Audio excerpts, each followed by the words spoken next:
Welcome to Anything is Possible, the Boston Celtics podcast here on the Athletic Podcast Network. I'm your host, Sam Jam Packard, professional sports fan, and I am joined, as always, by the kid, the god, the legend himself, Celtics beat reporter from The Athletic, Jay King, ladies and gentlemen, and we are coming to you less than 12 hours after the conclusion of the NBA draft, and I can think of no better time to give the final and permanent grade for all of these draft selections. We're going to start with the 45th pick in the draft. The Celtics, it was a lot of hype coming into this draft for them. No one really knew who they were going to take at 45. I know there's a lot of Herb Jones heads out there who were hoping he would fall. Unfortunately, he didn't make it.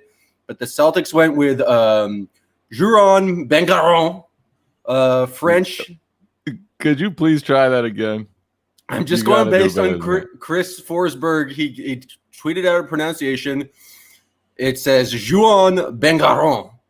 Am I wrong? You're the reporter here. You tell me how to pronounce his name. I'm not sure how to pronounce it. However, he's very athletic, extremely athletic, with an extremely lengthy wingspan, and standing reach of something like 8.5 feet. 8 foot 9 inches, actually, even more than 8.5 feet. Extremely positive wingspan. Very gifted physically. He's 18 years old. A lot of upside to grow into. He hasn't really done much in his professional career. He just played in the second division in France this year, but his highlights are awesome. He brings the thunder with dunks. He's very, very athletic. And in Sam Vecini's draft guide, he wrote that he loves to posterize people. Ooh, well, that's a good thing to have. Let me read the exact line. It said, he's almost like an enormous running back who wants to run players over in the secondary, except Begarin wants to posterize everyone. That's great.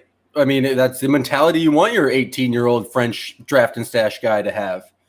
It seems pretty obvious that he will not be on the Celtics next year. Yep. But he's maybe coming over in the future. I think you have to give the draft, the pick, it's an A+. I can't think of any other grade other than A+. He could be the next Giannis, a European guy who's a freak athlete at 18. Maybe his growth plates, maybe he'll grow a couple more inches in the next couple of years. But, his highlights are fantastic. Well, he's obviously more developed physically than Giannis was at that age. Well, Giannis was a little taller, but if we're really going to compare the two, then you're going to have to say that Begarin is further along on the French is Begarin developmental stage. I mean, the French connection, the Celtics have really hit on their past French draft picks and signings. Yabu, Vinny Sexpants, Begarin is just the next. Fournier was a solid acquisition, at least. Maybe they just did this to kind of placate Fournier and trying to re-sign him this offseason. I guess what was your biggest takeaway from the fact that it's a draft and stash guy? Like this, clearly they're not trying to add someone to impact or even trying to make the team this year. Does that mean Brad's thinking this roster and his two-way spots are going to be at much higher of an NBA level? No, I think Brad wants to add veterans, and he was very clear about that in his press conference after the draft, that he wants to add edge is one word he used, and he wants to add experience to the Celtics roster. And so I think as the coach of that team last year, he was very frustrated that he often had to play unproven players, that he often had to play guys who probably didn't deserve to be on the court, and that the Celtics' lack of depth really hurt them at times, and that quite honestly, they had a lot of roster spots that weren't wasted on young guys, but were used on young guys that weren't really ready to impact winning yet. And so I think he is setting out to change that. I think that by trading the first-round draft pick and using the second-round draft pick on a draft and stash, that is an obvious signal that Brad intends to use as many roster spots as possible to bring in experienced veterans who can contribute to the supporting cast and do it with a level of polish, a level of IQ, a level of savviness that the Celtics just didn't have deep in their bench last season. And they had to go deep in their bench a lot because they were injured and because they had COVID and everything else. And I think that really bothered Stevens about the roster, that it was built in such a way. And I think he believes that by fixing that problem, it'll go a long way toward accentuating Jason Tatum and Jaylen Brown and lifting up the rest of the roster. Now, it makes sense to me that he wants edge and experience. That was his phrase, edge and experience. I don't know how he does it because they don't have a lot of cap space, as me and you have talked about, especially if they re-sign Evan Fournier.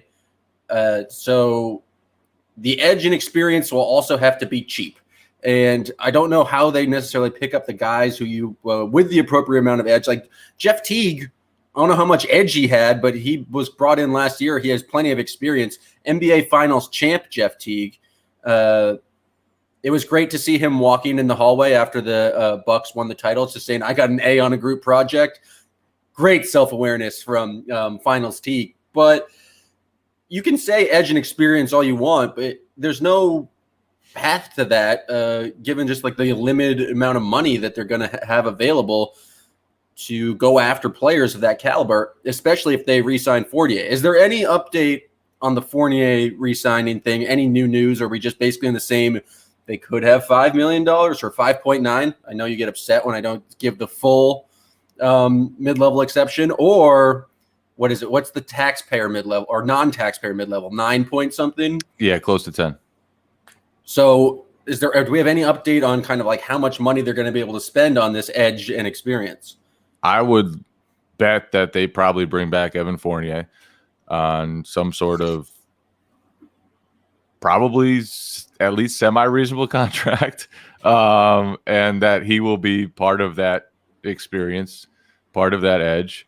And then they'll have the taxpayer mid-level exception to use. They'll have their trade exception, remainder of that trade exception that came in the Gordon Hayward trade.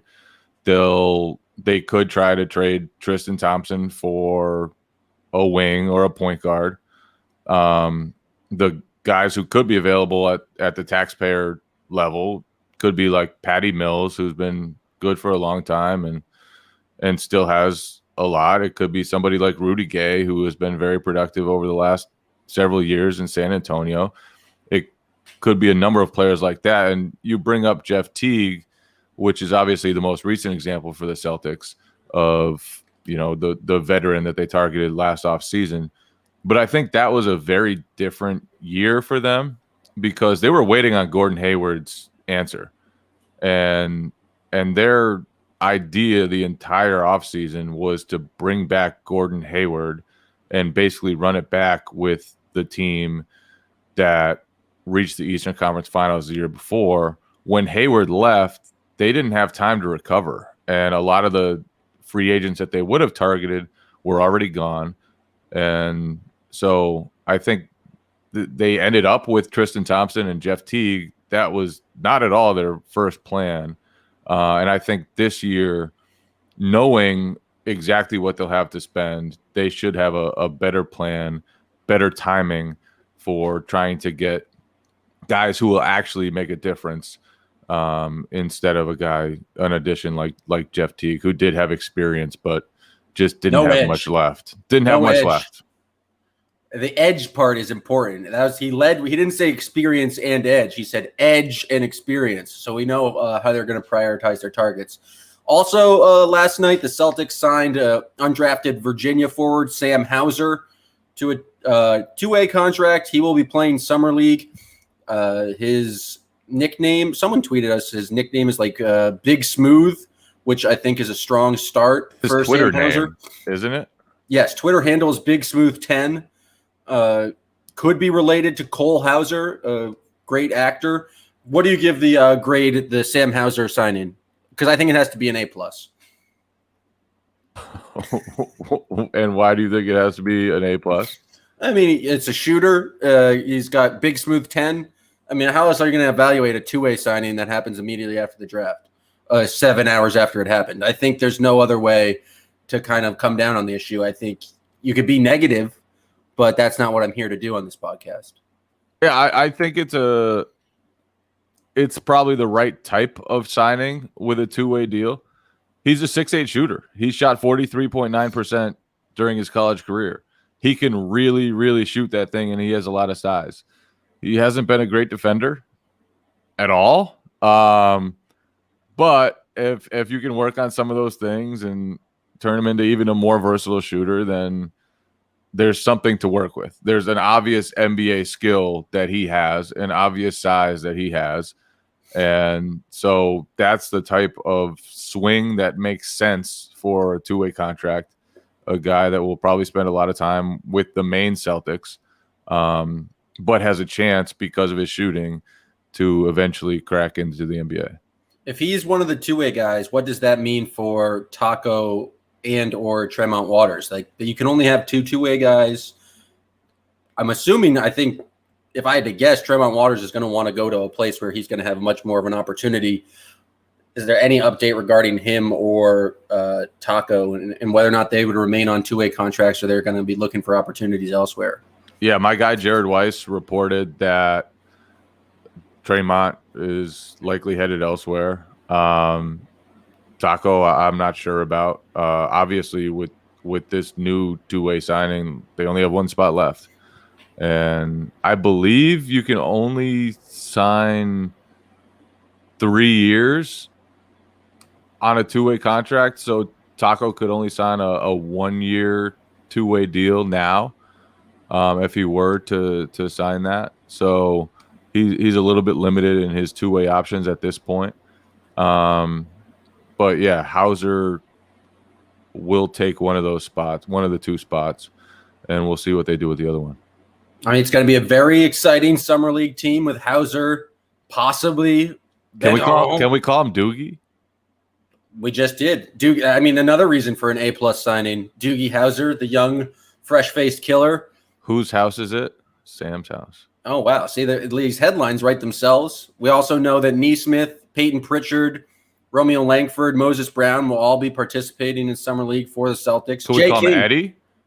Eddie Hauser? Eddie House? You just came. This is the morning podcast that we need. Is it coming fresh? I haven't slept yet. Oh, wow. Pulling the all-nighter. That's impressive, Jay King. That's the kind of commitment you want from the kid, the god, the legend, Celtics beat reporter from theathletic.com. Jay, will you be going out to Las Vegas to watch these summer league Celtics? I sure will. And it could be a pretty good summer league team. They have a lot of guys with NBA experience, or in Yam Madar's case, international experience at a high level. So they should have an exciting summer league team. Peyton Pritchard, Aaron Neesmith, Romeo Langford, 3 guys who were last seen playing big minutes against the Nets in the playoffs, will soon be playing against big minutes against the Nets in summer league. Yeah. So it's interesting that they have like a number of third-year guys doing it. Carson, Romeo, and who was the other one? I think there was one more, but I could be wrong. But yeah, like Romeo was just starting in the playoffs against Kevin Durant, and now he's back in summer league. But I think it'll be important for him to kind of spread his wings a little bit. They'll probably give him some action at point guard, because that's a position that they've contemplated turning him into long term. And, the Neesmith too, Peyton Pritchard, those guys didn't get summer league before their rookie years. So that can be a time to develop, a time to grow confidence. And I'm excited for a little summer league basketball. It's been a while since summer league basketball has happened. And if anyone's out there in Vegas, Jay King is one of my favorite versions of Jay King. It's a fun time. So if you have a chance, make sure to tweet at him, shout him out, get a selfie with him. It's a great experience. Shouts to Peyton Pritchard for throwing a strike last night when he threw out the first pitch at this Red Sox game. And then he was even better in baseball, they say, than he was in basketball. Which is wild. Like, what you know how he woke up every morning at like 5:30 to do crazy dribbling drills? What did he do to like to work on his pitching skills? Well, he wasn't a pitcher. I think he was a shortstop. That makes sense. That makes too much sense. Yeah. But obviously just he could throw taking grounders just 4 hours a day after making his hands bleed from dribbling. Now, Jay, I know you're the reporter on this podcast, but Wednesday night, I did see former Dark House Candidate of the Year, Javonte Green, out to dinner in a Boston restaurant. Does this mean Javonte Green is coming back to the Celtics, or was he just enjoying a local restaurant? Your thoughts? Well, Jason Tatum did post on Instagram that he's looking forward to, I think he said, a reunion with him this year. He did. So that was interesting. And obviously Javonte is a very close friend of Tatum's. And obviously he's in the area. I don't know for sure one way or the other whether the Celtics intend to bring him back. But I mean, if they do, he is a extremely athletic, close friend of Jason Tatum. Does he have edge and does he have experience though? He has edge, not so much experience. And he certainly has bounce. He has bounce. I just want to see Javonte. I just want to see Javonte jump again on a semi-regular basis. The longest, most explosive jumper the Celtics have ever employed. If they do sign him, I would have to give the signing an A+, just because he knows the system and he's elite jumper. It was just weird to see the Jason Tatum Instagram thing, like looking forward to that reunion with Shamrock, and then he walks into the same restaurant I'm in. It doesn't really make a lot of sense to me, given all the players we just mentioned on the Summer League roster who have the kind of potential to be on the back end of the Celtics roster. And then also Brad being like, we want to add edge and experience. Like, they already have the top 5 guys kind of solidified. We just mentioned like 7 guys on the Summer League roster. I don't know where Javonte necessarily fits in, but maybe if you're just doing things to make Jason Tatum happy, it works out. Yeah. I mean, you got to keep Tatum happy. Got to keep him happy. Plus, Javonte is extremely, extremely athletic. And in limited time, like, he was typically not awful. Had some moments. Yeah. Remember when they were toyed with starting him when Kemba was hurt at the beginning of last season? And now Kemba's gone. So now he's your starting point guard. Makes you think. Really makes you think. Kemba is gone. Javonte is back. So it lets you know where Brad's priorities are.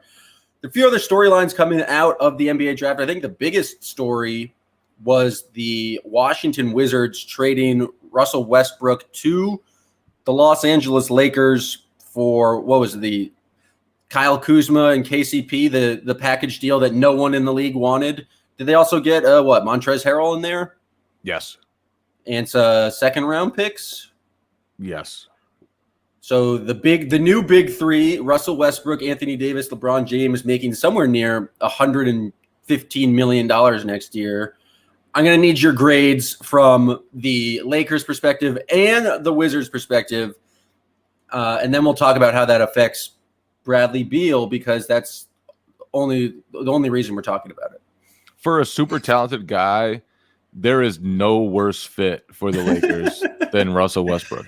The trade is an F. It is an F. There just isn't. Like, he is a total non-shooter who tries to shoot and who will take possessions away from LeBron James and Anthony Davis without spacing the court or making things easier for them offensively. Many times you can put a ball-dominant non-shooter around LeBron James. I mean, you got to do it. I just don't see how the Lakers looked around and thought, you know what? Let's acquire this extremely expensive and very volatile point guard who every team will completely ignore and stick an extra guy in the middle of the lane to stop our actually great players, LeBron James and Anthony Davis. To me, Buddy Hield would have been a much, much better acquisition, a much, much better fit.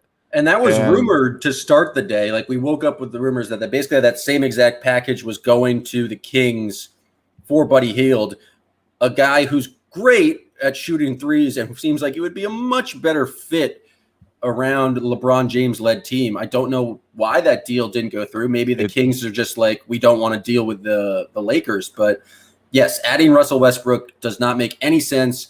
The only way it makes sense is that Lakers fans have like a lot of Lakers exceptionalism and will just lie out their asses on Twitter and defend the Lakers.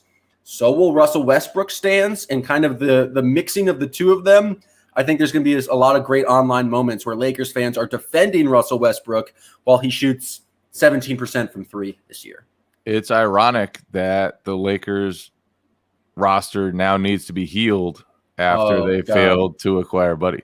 Woo! Jay King working on no sleep, coming with the puns. It just doesn't make any.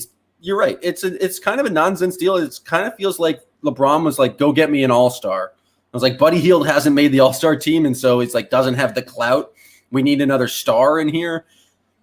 I don't know why the Lakers are doing it. They're paying an absurd amount of money, but it's going to be interesting. I think no matter what, with LeBron James and Anthony Davis, they're going to be a competitive team, but does it make sense for the Wizards? They free up a bunch of cap room, and I've seen some people say this means Bradley Beal is going to ask out, but I've also seen a bunch of people say, no, this was made with the intention of re-signing Bradley Beal to give him an extension to free up more room, or to get more cap room to go after players to make Washington a more desirable destination. I think getting rid of Westbrook does make the Wizards a more desirable destination. Some talk of Spencer Dinwiddie joining the Wizards, and I saw some ridiculous tweet that was like, Dinwiddie, Bradley Beal, and some third guy could be a new big three down in Washington. Obviously, everyone's going to connect Bradley Beal, Jason Tatum. What do you think this means for Beal's long-term future? I'm going to treat you like Fred Katz right now. What does this mean for Bradley Beal's long-term future for the Washington Wizards? Our guy, Marcus Thompson at The Athletic, reported that he's hearing Bradley Beal intends to stay in Washington. I still think the Wizards have a lot of pressure on them to build the right type of team around him and quickly. To me, they actually did okay with their trades and then their draft pick. Like they picked up Kuzma, who has become a pretty good defender and will probably score a lot for them. They picked up KCP, who is definitely a helpful wing. Solid defender, actually shot 40% from three last year. Is a type of guy you want on your team. Yeah, they didn't really have any wings last year whatsoever. They were starting Raul Neto next to Beal and Westbrook. So I think those two additions are important. Trez is definitely a good regular season player at least. And then Corey Kispert will give them a lot of shooting, even as a rookie, I think. So they lost Westbrook, but I don't think they'll take a big step back record-wise at all next year. No, we just talked about how Westbrook hurts your team and is not like. Well, I don't think he hurt them. I think he was helpful for them. I think he helped guide them into the play-in game. I think they made the playoffs. I think he is just a bad fit next to LeBron and Anthony Davis. I would have wanted more spacing. I would have wanted more of a half-court threat than Russ. I would have wanted somebody who could actually shoot the ball, because that's how LeBron James has always thrived with shooting around him. So it's not that Russ is bad. It's just he's not a good fit. I think it's that they should be electric in transition, though. They could have a lot of transition highlights. That is for certain. I just want to shout out Seabart our most loyal YouTube commenter, showing up for the breakfast episode saying that if the Wizards signed Spencer Dinwiddie, Bradley Beal's not going anywhere. And I remember the third player in the new big three of the Wizards. It's Hachimura, Dinwiddie, Beal, the big three the entire East is afraid of. If Beal's staying around or they're prepared to sign this extension, it just doesn't seem like him coming to the Celtics is a realistic option via trade, or I don't think the Celtics are going to wait for this entire year for Beal to potentially become a free agent, just because if they want to have max cap space for that situation, they would have to not re-sign Fournier, not extend Marcus Smart, not extend Robert Williams, and basically let all of those people go. I think the question for me when I'm thinking about all these things is not next offseason, but the following offseason, which is something you've mentioned, is when Jokic becomes a free agent, when Embiid becomes a free agent. How much does that kind of impact the Celtics' decision-making this offseason in terms of trying to do you only re-sign Fournier to try to get him to do just a 2-year deal so you have that kind of cap space available for someone like Embiid or Jokic? Or is it the type of thing where you just, if those guys want to come to Boston, then you figure out sign and trades or just ways to get them there, and you can't really plan to have cap space that far down in the future? Yeah, I think it's a balance. And Brad Stevens said that he's going to keep in mind long-term team building as he goes about this summer. So I assume that means he won't want to sign super long contracts or sign contracts that could be bad if the Celtics need to move them. If you sign a contract that's good value, it doesn't matter. You can move that whenever and clear cap space and do what you need to do. It also feels like sign and trades have become a lot more popular recently, where if a big star is leaving, just to even get a trade exception back, it's much more easy, or it's easier to kind of just figure out the cap mechanics after that and just give back whoever you need to kind of facilitate that deal. Yeah, that could be another option. So I don't think it's necessarily like a crusher of their long-term dreams if they sign Evan Fournier to a reasonable contract. If they extend Marcus Smart, even up to his max, that would probably have value throughout the duration of it.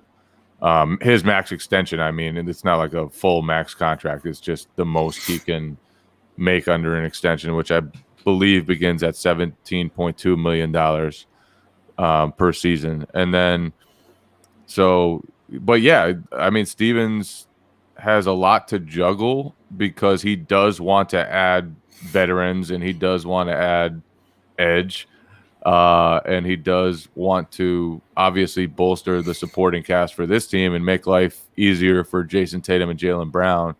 But he also has those longer-term considerations to account for. And this is his first year as a president of basketball operations. So I just think Danny left him in a tough spot, and he needs to navigate through that. He obviously started that with the Kemba Walker trade, but there's still a lot of work to do to bring this Celtics team from mildly interesting to hopefully, in their eyes, a contender one day not too far down the road. And a legitimate, everyone thinks they're a contender. I don't think it necessarily happens for them next year, but it's definitely because of the Jason Tatum, Jaylen Brown window is something you have to be building towards almost immediately. But I can't see a deal or something that happens this offseason that immediately vaults them into contender position. When does free agency actually start? I'm very thrown off by this. I think it's August 2nd is when teams can start negotiating. Oh, that hasn't happened yet. Yeah.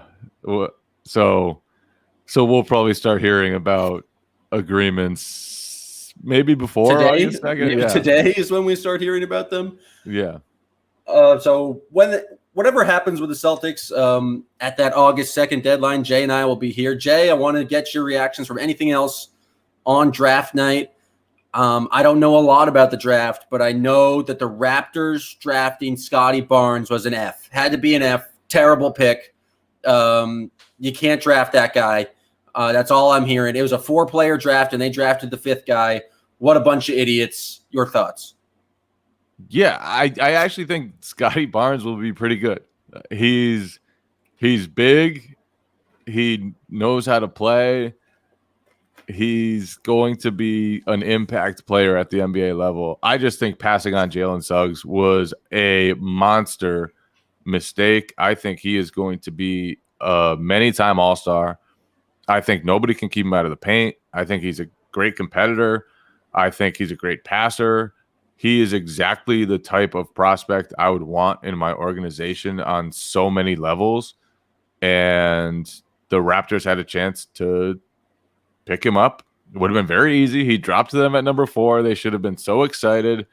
And instead, they go with Scotty Barnes. Who's just what? An American version of Begarin? Like, how good is this guy really? He's all a freak athlete who can't shoot or do anything else. Sounds like at 45, it's a great pick. At 4, it's not. And yes, I'm saying they are the same player. Oh, no, that is very, very wrong. Begarin is much more athletic.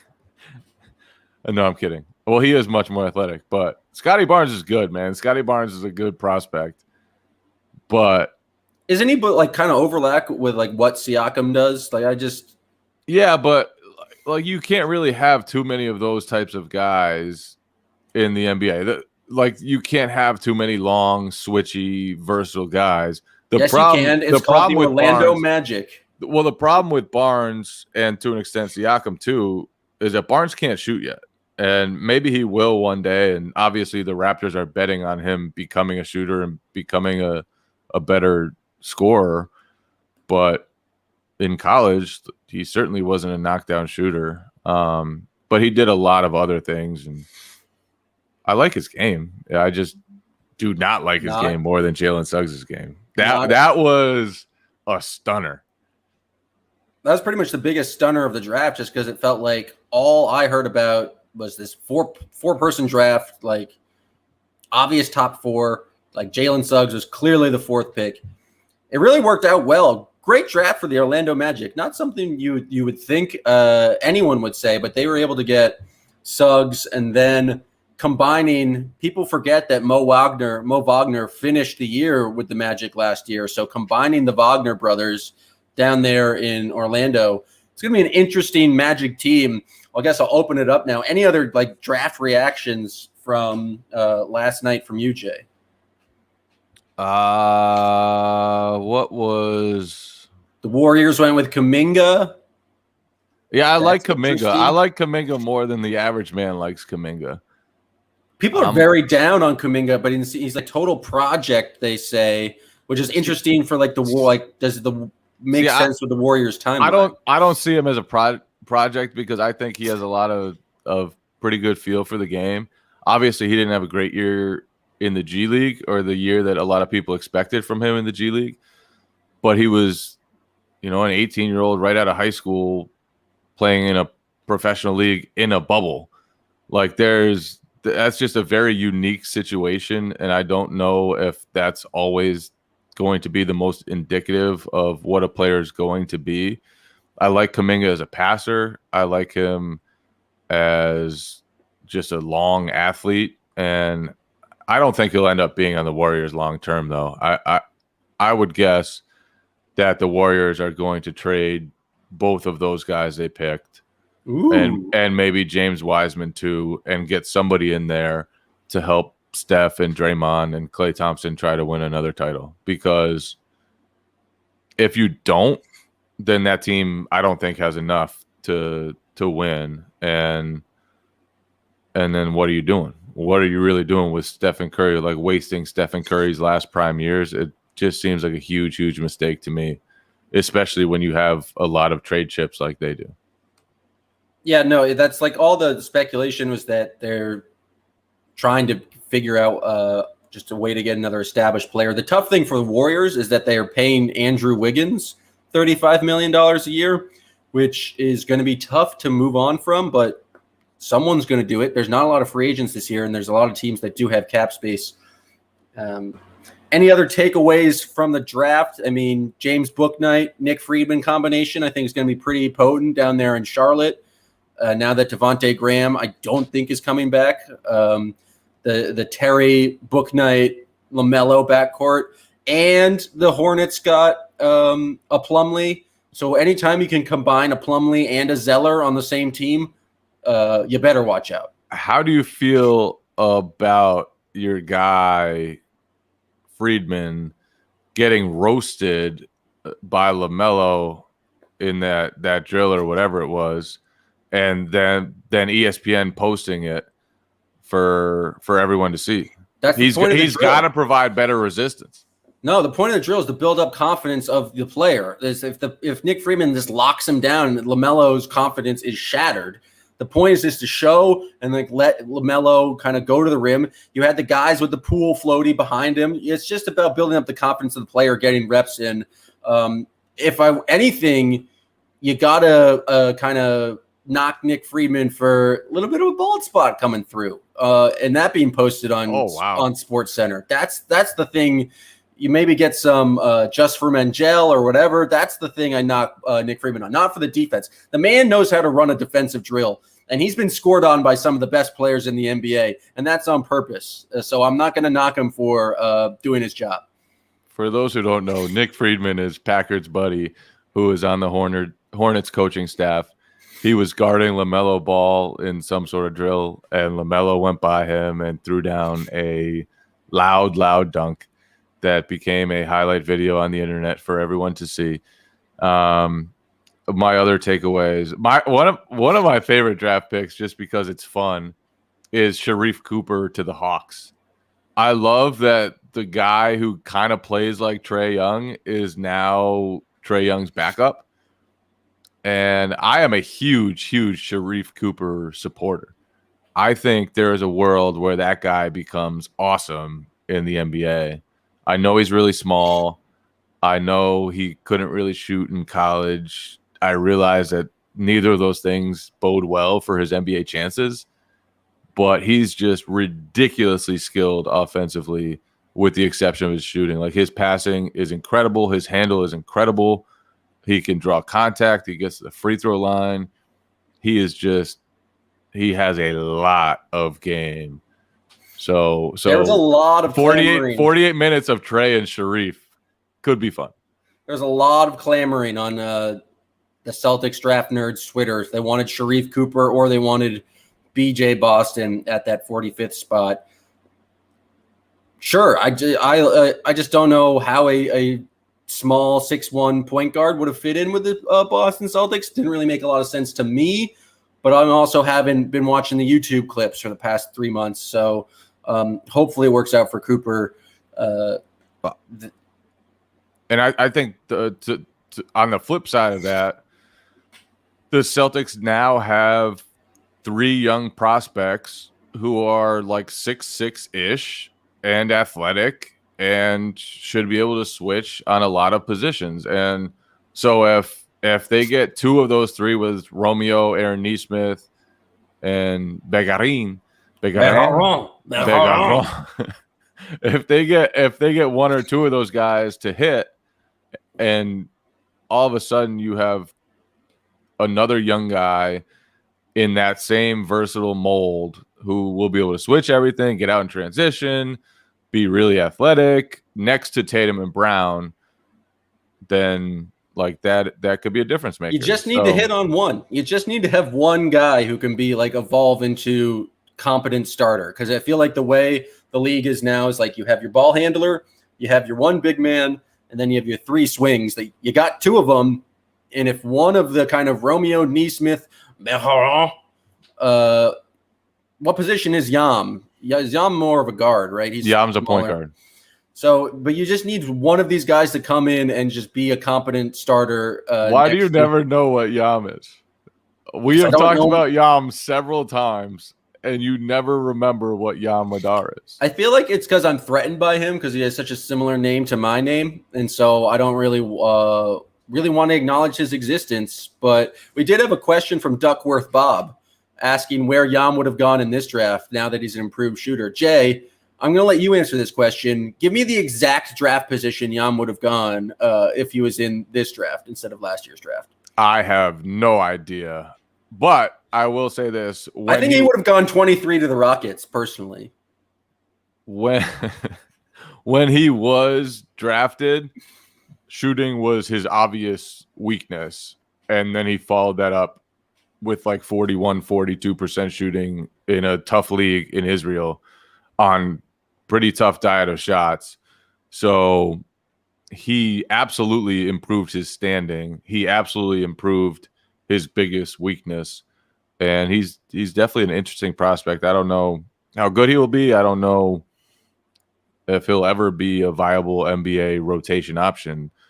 But he's got flash, he's got pizzazz, and he's got gumption. Ooh, but does he have edge? He's got edge. Yam's an edge guy. I mean, it seems like Summer League is going to be team edge, and whether or not they stick around enough to gain that experience is going to be the big question. Before we wrap up, I just had to mention it. I did not watch the draft live. I was actually at the Red Sox game, but I was very much following on Twitter because baseball is extremely boring. And I think a huge takeaway from at least my Twitter timeline was the Kendrick Perkins experience as a draft analyst. And I didn't watch it live. I can't speak to it. I'm assuming you did. Believe you podcasted about this on the Athletic NBA show. Can you just give me a little flavor of what I missed from Perk last night? So I wasn't able to catch all of it on TV because I was on the Athletic draft show. And so I was watching with the draft muted actually, but we were getting perk alerts is what they called them whenever he said something on the outrageous side. He compared Scotty Barnes to Draymond Green. Naturally. He compared Jonathan Kuminga to Jordan Bell. That one is odd. He needed several attempts to say Moses Moody's name properly. It was and he called Evan Mobley the next Bill Russell. That sounds like a 4 for 4. Like that's the kind of draft analysis I like. It sounds like if I was on the broadcast and you just asked me to come up with things to say, except I never won an NBA championship. Yeah, he's got a little more clout than you do. I'm not saying he doesn't. I'm saying he definitely has more clout than me, but it sounds like we both can come with some pretty inane takes based on nothing. And I will say this. Perk is the most entertaining man alive. Like he is pure electricity every time he steps to the mic. He never fails to say. Was he actually in Barclays or is he broadcasting from the coffin inside his Texas home? No, he was in the building right next to Jay Billis, and he was providing the entertainment. You know, Jay Billis is there to break down the prospects, and Mike Schmitz is there to break down the prospects, and Kendrick Perkins is there to let loose a little bit. So he gave what the broadcast needed. I mean, I'm all for it. You're here on this podcast to break down the players, to break down the basketball, and I'm here to entertain. And so you need that dynamic on any successful basketball entertainment venture. So if Perk is going to say some nonsense on live television, that only makes it more likely in the future that I might be able to say some nonsense on live television in the future. So shouts to Perk for kind of paving a path for I think that's a false equivalence there. It might be, but the fact of the matter is I don't have to make much sense.